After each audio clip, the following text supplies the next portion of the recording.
Hello, Edinburgh. My name is Jason, also known as Future Doc House. I have a YouTube channel where I teach medicine. I've also written this book. It's Is There a Doctor Aboard? It's on the American healthcare crisis. Okay, the healthcare crisis in America. I've written this manuscript on microbiology. And I'm also the co-founder of QUPI.com, the world's largest medical question bank. Now, there's probably a very good reason why you haven't heard of me until today. And that's because I'm not famous. Simple as that. But you know who is famous? Winston Churchill. Winston Churchill said, "The farther back you can look, the farther forward you are likely to see." So that's Winston Churchill for you. And the reason why I'm not in Edinburgh is because of this. Not the cane, but because I had knee surgery. I've had 4 knee surgeries in my life, and the most recent knee surgery was my left knee. I snapped the anterior cruciate ligament. Now in the past, in 2000, I snapped my right anterior cruciate ligament, and I went to a very conservative doctor who did things in the old school manner, okay? And plus it was 18 years ago. And it was very large incisions. They used my patellar tendon. Long recovery process, very painful. And so by the time I snapped my left leg the following year, I went to a different surgeon, and he suggested I use a cadaver graft, basically a dead person's tissue, instead of my own, as well as only needing 3 very tiny incisions to replace the ACL in the left leg. The recovery time was much faster, and of course I snapped it again 6 months later. Same surgeon replaced it, and fast forward 16 years later, went to the surgeon. I'm not as young as I used to be, so I was very concerned about the pain I was going to have to feel.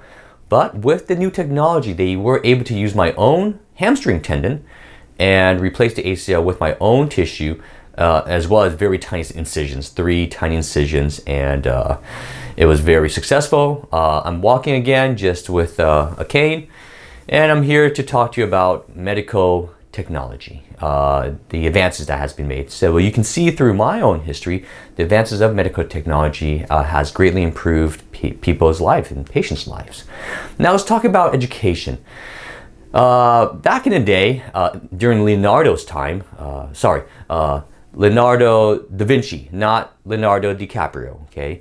Leonardo da Vinci, during his time, when he wanted to study anatomy, he had to go and get a dead body, usually from a grave.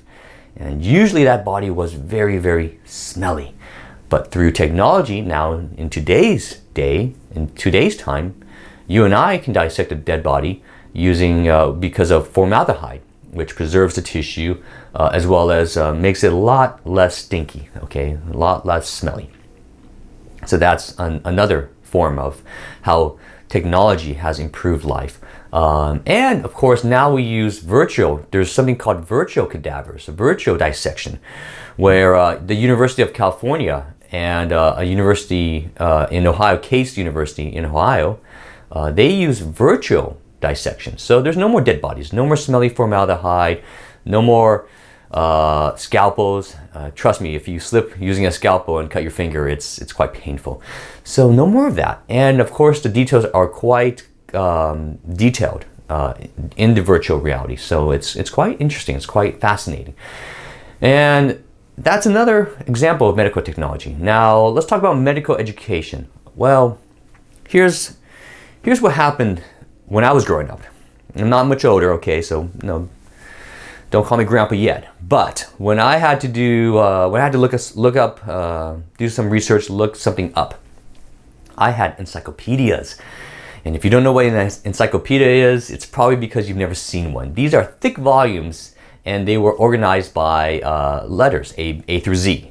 And if I wanted to look something up about, say, cells, I had to go to the C volume of the encyclopedia and look it up. And now I know you guys have it much easier. You have something called Wikipedia. You guys, you lucky people. All right, moving on. Also, as far as education is concerned, when I had to do a research project, that was a trip to the library.